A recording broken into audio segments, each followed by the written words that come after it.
কৃষ্ণ শংকৰ সমস্তলৈকে ভক্তিভৰা শ্ৰদ্ধাভৰা সেৱা নিবেদন কৰিছোঁ। আচলতে ভাগৱত মহাসাগৰত সৌন্দৰ্য সম্পৰ্কে সুন্দৰকৈ জ্ঞান দিছে যে দেহৰ সৌন্দৰ্যতাই এজন ব্যক্তিক কেৱল অস্থায়ী সুখে দিয়ে। মনৰ সৌন্দৰ্যতাটো ইমানেই মধুৰ আৰু ইমানেই চিৰস্থায়ী যি আপোনাক জীৱন্ত কালততো সুখ দিবই, মৃত্যুৰ পিছতো ইয়াৰ সুখ থাকি যায়। কাৰ কাৰণে? জীৱাত্মা পৰমাত্মাৰ লগত সংযোগ হ'বৰ কাৰণে, যিটো আপোনালোকক আমি এটা সৰু কাহিনীৰ যোগেদি ক'ব পাৰিম। স্বয়ং পাৰ্বতী আইগৰাকীয়ে যেতিয়া সাজপাৰ কৰি সুন্দৰকৈ নিজকে সজাই লৈ স্বামী শিৱৰ ওচৰত বহিছিল, তেতিয়া শিৱক সুধিছিল, হে স্বামী, তোমাক আজি কেনেকুৱা লাগিছে? শিৱক পাৰ্বতীয়ে সুধিছিল যে হে স্বামী, মোক আজি কেনেকুৱা লাগিছে? আৰু লগে লগে তেওঁ উত্তৰ দিছিল, তোমাক বৰ ভালো লগা নাই, বৰ বেয়াও লগা নাই। লগে লগে অকণমান পাৰ্বতী স্তম্ভিত হৈছিল। বেয়া লগা নাই বুলি কিয় ক'লে? ভাল লগা নাই বুলি কিয় ক'লে? এই দুটা অৱস্থাত কিয় ৰাখিলে?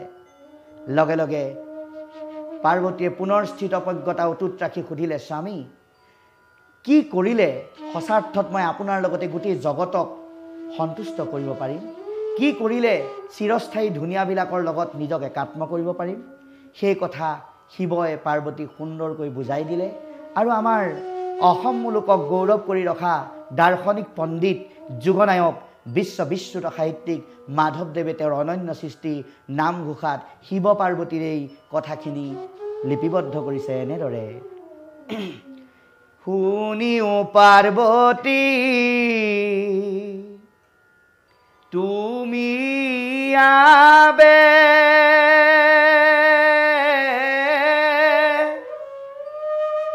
ৰাম ৰাম ৰাম এ বোলা যে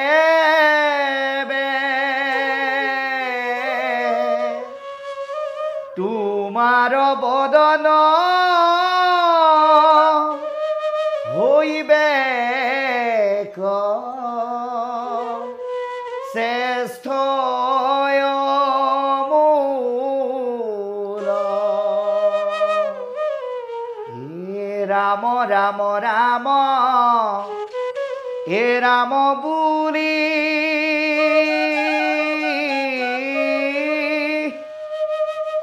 ৰামতে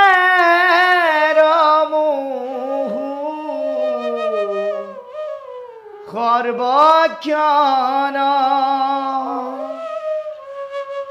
এৰ জানা ৰাম নাম সহস্ৰ এ নামৰ তুল